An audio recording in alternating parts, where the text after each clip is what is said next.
NASA operation ಕೊನೆಗೂ success ಆಗಿದೆ. ಭಾರತೀಯರಿಗೆ ಇದಕ್ಕಿಂತ ಬೆಳಗಿನ ಸಂದರ್ಭದಲ್ಲಿ ಶುಭ ಸುದ್ದಿ ಸಿಕ್ಕಿದ್ದು ಇನ್ನೊಂದಿಲ್ಲ ಅಂತ ಹೇಳ್ಬೋದು ನಾವು. ಯಾಕಂದ್ರೆ ನಾವೆಲ್ಲ ಸಿಹಿ ನಿದ್ರೆಗೆ ಜಾರದಂತಹ ಸಂದರ್ಭದಲ್ಲಿ 9 ತಿಂಗಳ ವನವಾಸದ ಪ್ರಯಾಣವನ್ನ ಅಂತ್ಯಗೊಳಿಸಿದ್ದಾರೆ ಸುನೀತಾ ವಿಲಿಯಮ್ಸ್ ಹಾಗೂ ಸುನೀತಾ ವಿಲಿಯಮ್ಸ್ ಸೇರಿದಂತೆ 4 ಜನ ವಿಜ್ಞಾನಿಗಳು. ಫಲಿಸ್ತಾ ಇದೆ ಈ ಮೂಲಕ ಕೋಟ್ಯಾಂತರ ಜನರ ಪ್ರಾರ್ಥನೆ. ಸುನೀತಾ ವಿಲಿಯಮ್ಸ್ ಸೇಫ್ ಆಗಿ ಲ್ಯಾಂಡ್ ಆಗಿದ್ದಾರೆ ಭೂಮಿಗೆ. ಸುನೀತಾ ಸೇರಿ 4 ಗಗನಯಾತ್ರಿಗಳು ಭೂಮಿಗೆ ಸೇಫ್ ಆಗಿ ಬಂದಿರುವಂತಹ ವಿಚಾರ ಆಯಿತು. ನಸುಕಿನ ಜಾವ 3:27ಕ್ಕೆ ಫ್ಲೋರಿಡಾದ ಕರಾವಳಿಯಲ್ಲಿ ಭೂಸ್ಪರ್ಶ ಆಗಿದೆ. ಅಂದರೆ ಟಚ್ ಡೌನ್ ಟೈಮ್ ಆಗಿದೆ. 286 ದಿನಗಳ ವನವಾಸವನ್ನು ಈ ಮೂಲಕ ಅಂತ್ಯಗೊಳಿಸ್ತಾ ಇದ್ದಾರೆ. 8 ದಿನಕ್ಕೆ ಅಂತ ಹೋದವರು ಆಲ್ಮೋಸ್ಟ್ 9 ತಿಂಗಳ ತನಕ ಸ್ಪೇಸ್ನಲ್ಲಿದ್ದರು. ನಮಗೆ ಗೊತ್ತಿರೋ ಹಾಗೆ ನಾನು ಹೇಳ್ತಾ ಇದ್ದೆ ನಿಮಗೆ ಹಿಂದಿನ ಬುಲೆಟಿನ್ನಲ್ಲಿ ಕೂಡ 900 ಗಂಟೆಗಳು ಇದ್ರು ಅಂದರೆ ಅವರೇನಲ್ಲಿ ಕೈ ಹಿಸ್ಕೊಳ್ತಾ ಇರಲಿಲ್ಲ, ಸಂಶೋಧನೆಗಳನ್ನು ನಡೆಸಿದ್ರು. ಆ ಟಚ್ ಡೌನ್ನ ವಿಡಿಯೋ ಕೂಡ ನೀವು ಗಮನಿಸ್ತಾ ಇದ್ದೀರಾ. 900 ಗಂಟೆಗಳ ಸಂಶೋಧನೆ, 150ಕ್ಕೂ ಹೆಚ್ಚು ಪ್ರಯೋಗ ಮತ್ತು ಬಾಹ್ಯಾಕಾಶ ನಿಲ್ದಾಣದ ಹೊರಗೆ ಆಲ್ಮೋಸ್ಟ್ ಒಂದು 62 ಗಂಟೆ 9 ನಿಮಿಷ ಸ್ಪೇಸ್ ವಾಕನ್ನು ಕೂಡ ನಡೆಸಿದ್ರು. ಮ್ಯಾರಥಾನ್ ಅನ್ನು ಕೂಡ ಅವರಲ್ಲಿ ನಡೆಸಿದ್ರು ಅನ್ನುವಂತಹ ವಿಚಾರ. ಸೊ ಬಾಹ್ಯಾಕಾಶದ ವನವಾಸ ಸುನೀತಾ ಎಂಬ ಸೀತೆಗೆ ಯಾವಾಗ ಮುಗಿಯುತ್ತೆ ಅನ್ನುವಂತಹ ಪ್ರಶ್ನೆಗೆ ಉತ್ತರ ನಸುಕಿನ ಜಾವ ಸಿಕ್ಕಿದೆ ಅನ್ನೋದು ಗೊತ್ತಾಗ್ತಾ ಇದೆ. ಕ್ರೂ 9 ಇದರಲ್ಲಿ ಬುಚ್ಚು, ಸುನೀತಾ ವಿಲಿಯಮ್ಸ್ ಸೇರಿದಂತೆ ಇನ್ನಿಬ್ಬರು ಗಗನಯಾತ್ರಿಗಳ ಟಚ್ ಡೌನ್ ಕೂಡ ಆಗಿದೆ. ಆಲ್ಮೋಸ್ಟ್ ಈ 17 ಗಂಟೆಗಳ ತನಕ ಕೂತಲ್ಲೇ ಕೂತ್ಕೊಂಡು ಪ್ರಯಾಣವನ್ನು ಬೆಳೆಸಿದ್ರು ಅವರು. ನಮಗೆ ಇಮ್ಯಾಜಿನ್ ಮಾಡ್ಕೊಳ್ಳೋದು ಕೂಡ ಕಷ್ಟ ಆಗುತ್ತೆ. ನಾವೇ ಒಂದು 5-6 ಗಂಟೆಗಳ ತನಕ ಈಗ ಬೆಂಗಳೂರಿನಿಂದ ಇಲ್ಲಿ ಉಡುಪಿಗೆ ಹೋಗ್ತೀವಿ ಅಥವಾ ಬೆಂಗಳೂರಿನಿಂದ ಶಿವಮೊಗ್ಗಕ್ಕೆ ಹೋಗ್ತೀವಿ ಅಂದರೆ ಒಂದು 5-6 ಗಂಟೆಗಳ ಜರ್ನಿಯಲ್ಲೇ ಒಂದು 20 ಸಲ ಇಳಿತಾ ಇದ್ವಿ. ಇಳಿದು ಕೂತ್ಕೊಂಡಿದ್ದ ಕಡೆನೇ ಕೂತ್ಕೊಳ್ಳೋಕ್ಕಾಗ್ತಾ ಇಲ್ಲ, ಟೀಗೆ ಒಂದ್ಸಲ ಸ್ಟಾಪು ಅಂತೆಲ್ಲ ನಿಲ್ಲಿಸ್ತಾ ಇದ್ವಿ. ಬಟ್ ಅವ್ರದ್ದು ನೋಡಿ ನಾನ್ ಸ್ಟಾಪ್ ಜರ್ನಿ, 17 ಗಂಟೆಗಳ ಜರ್ನಿ.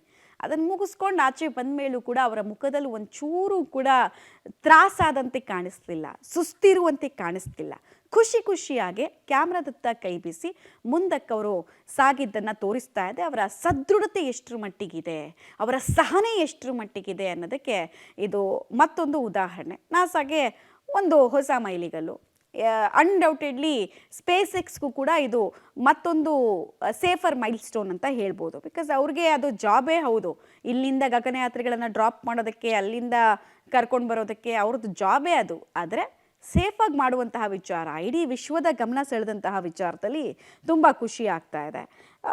ಒಂದು ನೆಕ್ಸ್ಟ್ ಈಗ ಇವ್ರಿಗೆ ತುಂಬ ಸವಾಲುಗಳಿರುತ್ತೆ. ರಿಹ್ಯಾಬಿಟೇಷನ್ ಸೆಂಟರ್ನ ವ್ಯವಸ್ಥೆಯನ್ನು ಕೂಡ ನಾಸಾ ಮಾಡಿದೆ. ಮುಂದಿನ 45 ದಿನ ಇದೆಯಲ್ಲ, ಇವರಿಗೆ ಭೂಮಿಯ ವಾತಾವರಣಕ್ಕೆ ಹೊಂದ್ಕೊಳ್ಳೋದಕ್ಕೆ ಮಾನಸಿಕವಾಗಿ ದೈಹಿಕವಾಗಿ ಸವಾಲುಗಳು ಇಲ್ಲಿಗೆ ಬಂದ ನಂತರ ಕೂಡ ಇದೆ. ಯಾವುದೇ ಕೃತಕ ಆಕ್ಸಿಜನ್ ಇಲ್ಲದೆ ಉಸಿರಾಡೋದಕ್ಕೆ ಸುಗಳಿಗೆ ಸಿಗ್ತಾ ಇದೆ ಸುನೀತಾ ವಿಲಿಯಮ್ಸ್ ಮತ್ತು ಉಳಿದ 3 ವಿಜ್ಞಾನಿಗಳಿಗೆ.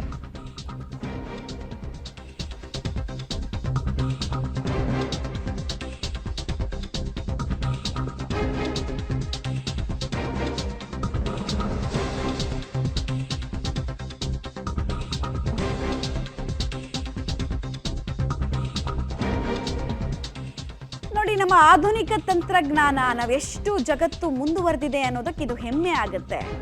ಯಾವ ರೀತಿ ಪ್ಲಾನ್ ಮಾಡಿದ್ರಲ್ವಾ ಇವರನ್ನ ಸೇಫಾಗಿ ಕರ್ಕೊಂಡು ಬರೋದಕ್ಕೆ, ಅದೆಲ್ಲವೂ ಕೂಡ ಫಲಿಸಿದೆ. 7 ಸವಾಲುಗಳನ್ನು ಕೂಡ ನಾಸಾ ಮತ್ತು ಸ್ಪೇಸ್ ಎಕ್ಸ್ ಗೆದ್ದಿದೆ. ಪೂರಕವಾದಂತಹ ಹವಾಮಾನ ಕೂಡ, ಪ್ರಕೃತಿ ಕೂಡ ಇಲ್ಲಿ ನಮಗೆ ಸಾಥ್ ಕೊಟ್ಟಿದೆ. ಗಂಟೆಗೆ 17 ಕಿಲೋಮೀಟರ್ಗಿಂತ ವೇಗವಾಗಿ ಬೀಸುವಂತಹ ಗಾಳಿ ಇರಬಾರ್ದಾಗಿತ್ತು. ವಿಜ್ಞಾನಿಗಳಿಗೆ ಸಹಕಾರವನ್ನು ಹವಾಮಾನ ಪರಿಸ್ಥಿತಿ ಕೂಡ ನೀಡಿದೆ.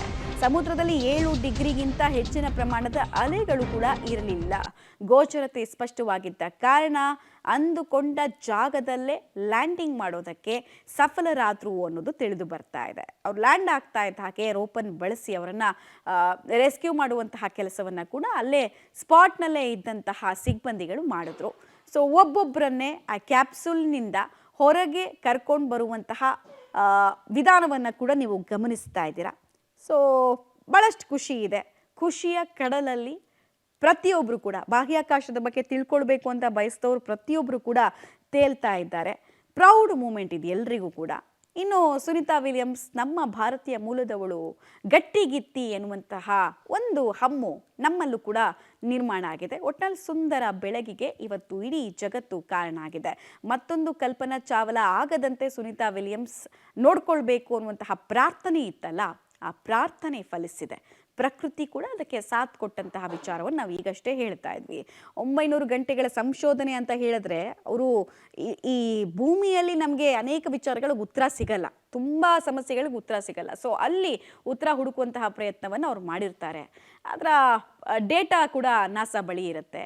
ನಾಸಾದ ಮೂಲಕ ಇಡೀ ವಿಶ್ವಕ್ಕೆ ಅದು ಹೇಗೆ ಉಪಕಾರ ಆಗುತ್ತೆ ಅನ್ನೋದನ್ನು ನಾವು ನೋಡಬೇಕಾಗತ್ತೆ. ಒಟ್ಟಲ್ಲಿ ಖುಷಿಯಿಂದ ಸದ್ಯಕ್ಕೆ ಈ ಸುದ್ದಿಯನ್ನು ನಾವು ಬರೆ ಮಾಡಿಕೊಳ್ತಾ ಇದ್ದೀವಿ. ಗಗನಯಾತ್ರಿಗಳು ಗಗನದಿಂದ ಭೂಮಿಗೆ ಇಳಿದಂತಹ ಸಂದರ್ಭ, ಕ್ರೂಸ್ 9 ನೌಕೆ ಫ್ಲೋರಿಡಾ ಸಮುದ್ರ ಭಾಗದಲ್ಲಿ ಲ್ಯಾಂಡ್ ಆಗಿದೆ. ಬೆಳಗಿನ ಜಾವ ಟೈಮ್ ಲೈನನ್ನು ಕೂಡ ನೀವು ಗಮನಿಸ್ತಾ ಇದ್ದೀರಾ. ನಸುಕಿನ ಜಾವ 3:27ಕ್ಕೆ ಟಚ್ ಡೌನ್ ಟೈಮ್ ಅನ್ನೋದು ಗೊತ್ತಾಗ್ತಾ ಇದೆ. ಕೊನೆಯ 4 ನಿಮಿಷಕ್ಕೆ 2 ಪ್ಯಾರಾಚೂಟ್ಗಳು ಓಪನ್ ಆಗಿದೆ. ಎಂದಿನಂತೆ ಲ್ಯಾಂಡ್ ಆಗೋ ಸ್ವಲ್ಪ ನಿಮಿಷಗಳ ಮುಂಚೆ ಪ್ಯಾರಾಚೂಟ್ ಓಪನ್ ಆಯಿತು ಅಂತ ಹೇಳಿದ್ರೆ ಆಲ್ಮೋಸ್ಟ್ 90% ಇಡೀ ಇನ್ಸಿಡೆಂಟ್ ಸಕ್ಸಸ್ ಆಯಿತು ಅಂತ. ನಿಮ್ಗೆ ಇನ್ನೂ ಚೆನ್ನಾಗಿ ಟೆಕ್ನಿಕ್ಯಾಲಿಟೀಸ್ ಅರ್ಥ ಆಗಬೇಕು ಅಂತ ಹೇಳಿದ್ರೆ 2 ಸಿನಿಮಾಗಳಿದೆ, ಅದನ್ನು ನೋಡಿ. ಗ್ರಾವಿಟಿ ಅಂತ ಒಂದು ಸಿನಿಮಾ, ಇನ್ನೊಂದು ಅಪೋಲೋ ಅಂತ ಒಂದು ಸಿನಿಮಾ ಇದೆ. 2 ಸಿನಿಮಾಗಳಲ್ಲಿ ಗಗನಯಾತ್ರಿಗಳು ಬಾಹ್ಯಾಕಾಶಕ್ಕೆ ಹೋದಂತಹ ಸಂದರ್ಭದಲ್ಲಿ ಅನುಭವಿಸುವಂತಹ ಸವಾಲು, ಕಷ್ಟ ಏನು ಅನ್ನೋದನ್ನು ಸವಿವರವಾಗಿ ಹೇಳೋ ಕೆಲಸವನ್ನು ಮಾಡಿದ್ದಾರೆ. ಮತ್ತು ವಾಪಸ್ ಬರೋದು ಗಗನಯಾತ್ರಿಗಳು ಬಯಸಿದ್ರು ಅಷ್ಟು ಸುಲಭ ಇಲ್ಲ ಅನ್ನೋದನ್ನು ತಿಳಿಸೋ ಪ್ರಯತ್ನವನ್ನು ಟೆಕ್ನಿಕಲ್ ಟರ್ಮ್ಸಲ್ಲಿ ವಿಚಾರದಲ್ಲಿ ತುಂಬ ಅದ್ಭುತವಾಗಿ ವಿವರಣೆ ಕೊಟ್ಟಿದ್ದಾರೆ. ಫ್ರೀ ಇದ್ದಾಗ ನೋಡಿ ಆ 2 ಸಿನಿಮಾಗಳನ್ನು. ಯಾವುದ್ಯಾವುದೋ ಸಿನಿಮಾ, ಯಾವುದ್ಯಾವುದೋ ಸೀರೀಸ್ಗೆ ಟೈಮ್ ಸ್ಪೆಂಡ್ ಮಾಡ್ತಿರಲ್ಲ, ಸೊ ಸ್ಪೇಸ್ ಬಗ್ಗೆ ತಿಳ್ಕೊಳ್ಬೇಕು ಅಂತ ಇಂಟ್ರೆಸ್ಟ್ ಇದೆ, 2 ಸಿನಿಮಾಗಳನ್ನು ನೋಡಿ. ಸೊ ಹೇಗಾಯಿತು ಅನ್ನೋದ್ರ ಡೀಟೇಲ್ಸ್ ನಾವು ಕೊಡ್ತಾ ಇದ್ವಿ. ರಿಹ್ಯಾಬಿಟೇಷನ್ ಸೆಂಟರ್ನಲ್ಲೂ ಅಷ್ಟೇ, ಇವ್ರಿಗೆ ಕ್ಯಾಲ್ಶಿಯಮ್ ಕಂಪ್ಲೀಟಾಗಿ ಅವರ ಬೋನಿನ ಭಾಗದಲ್ಲಿ ಕ್ಷೀಣಿಸ್ಬಿಟ್ಟಿರುತ್ತೆ, ನಡೆಯೋದಕ್ಕಾಗಲ್ಲ ಅವರಿಗೆ. ಮಸಲ್ಸಲ್ಲಿ ವಿಪರೀತವಾಗಿ ಸವಾಲುಗಳಿರುತ್ತೆ. ಅದನ್ನೆಲ್ಲ ಮತ್ತೆ ಮಸಲ್ ಮೆಮೊರಿ ಆ್ಯಕ್ಟಿವೇಟ್ ಮಾಡಬೇಕಾದಂತಹ ಅತಿ ದೊಡ್ಡ ಜವಾಬ್ದಾರಿ ಕೂಡ ಸಿಬ್ಬಂದಿಗಳ ವರ್ಗಕ್ಕಿದೆ, ಈ ವೈದ್ಯಕೀಯ ಸಿಬ್ಬಂದಿಗಳ ವರ್ಗಕ್ಕೆ. ಸೊ ಚೆನ್ನಾಗಿ ನೋಡ್ತಾರೆ. ಆಮೇಲೆ ಮೇಲ್ನೋಟಕ್ಕೆ ಕಂಡಾಗ ನಮಗೆ ಅಷ್ಟೊಂದು ಅವರ ಆರೋಗ್ಯದಲ್ಲಿ ವ್ಯತ್ಯಾಸ ಕಾಣಿಸ್ತಿಲ್ಲ, ಬಟ್ ಇಂಟರ್ನಲ್ಲಿ ಸಮಸ್ಯೆಗಳು ಇದಾವ ಇಲ್ವಾ ಅನ್ನೋದು ಮುಂದೆ ಗೊತ್ತಾಗುತ್ತೆ. ಗುರುತ್ವಾಕರ್ಷಣೆ ಪ್ರಭಾವ ಇಲ್ಲದ ಕಾರಣ ದೇಹದಲ್ಲಿ ಕೆಲ ಬದಲಾವಣೆಗಳಾಗಿರುತ್ತೆ. ನಾವೀಗಿಷ್ಟೇ ಅದನ್ನು ಹೇಳ್ತಾ ಇದ್ವಿ. ಅಂದರೆ ನಗ್ನಗ್ತಾ ಇದ್ದಾರಲ್ಲ, ಆಲ್ ರೈಟ್ ಇರ್ಬೋದು ಅವರು ಅಂತ ನಾವು ಹಾಗೆ ಕನ್ಕ್ಲೂಷನ್ಗೆ ಬರೋಕ್ಕಾಗಲ್ಲ.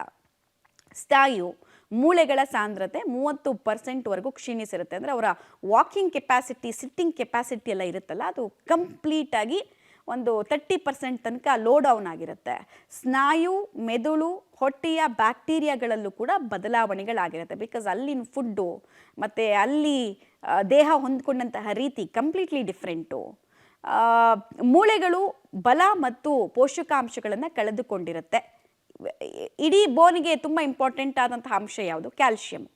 ಸೊ ಕ್ಯಾಲ್ಶಿಯಂ ಅಂಶ ಅಲ್ಲಿ ಕುಂದಿರುತ್ತೆ ಅನ್ನುವಂತಹ ವಿಚಾರವನ್ನು ತಿಳಿಸ್ತಾ ಇದೆ ಆ ಪಾಯಿಂಟು.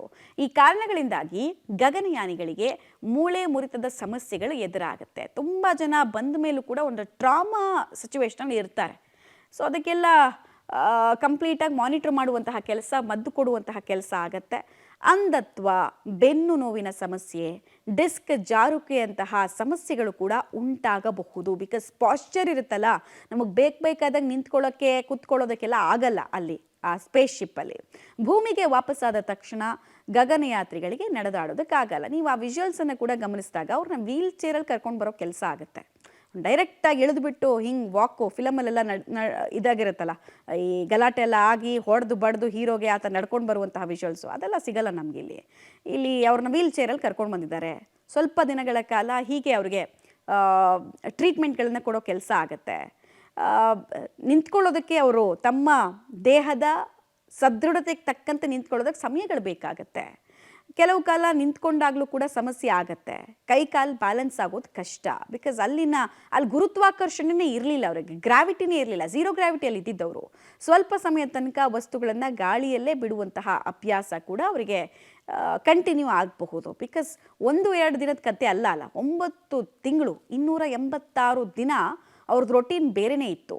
ಅಧಿಕ ರೇಡಿಯೇಷನ್ ಕಾರಣ ಕ್ಯಾನ್ಸರ್ ಉಂಟಾಗುವಂತಹ ಭೀತಿ ಕೂಡ ಅವರಿಗಿದೆ. ಮತ್ತು ಅವರ ಜೀನ್ಗಳಿಗೆ ವಿಪರೀತವಾಗಿ ಹಾನಿ ಆಗುತ್ತೆ ಅಂತ. DNA ಇರುತ್ತಲ್ಲ ಒಬ್ಬ ಮನುಷ್ಯನ DNA, ಅದಕ್ಕೆಲ್ಲ ಬೇರೆ ರೀತಿಯಾದಂತಹ ವಾತಾವರಣದ ಕಾರಣಕ್ಕೋಸ್ಕರ ಡ್ಯಾಮೇಜ್ ಆಗುವಂತಹ ಕಾರಣ ಇದ್ದಿರುತ್ತೆ. ಒಂಟಿತನ, ಮಾನಸಿಕ ಒತ್ತಡ, ನಿದ್ರಾಹೀನತೆ, ದೃಷ್ಟಿ ಕೇಂದ್ರೀಕರಿಸೋದಕ್ಕೆ ಸಮಸ್ಯೆಗಳು ಕೂಡ ಉಂಟಾಗತ್ತೆ. ಸವಾಲುಗಳು ಸಾವಿರಾರು ಇದ್ದಾವೆ.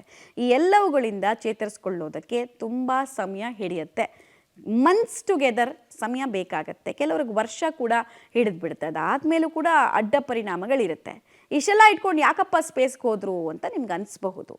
ಸಂಶೋಧನೆ ಮನುಷ್ಯನ ಜೀವಕುಲಕ್ಕೆ ಅನುಕೂಲ ಮಾಡಿಕೊಡೋ ನಿಟ್ಟಿನಲ್ಲಿ ಸಂಶೋಧನೆಗಳು ಬೇಕು. ಕೆಲವೊಮ್ಮೆ ತ್ಯಾಗಗಳ ಅನಿವಾರ್ಯತೆ ಕೂಡ ಇರುತ್ತೆ.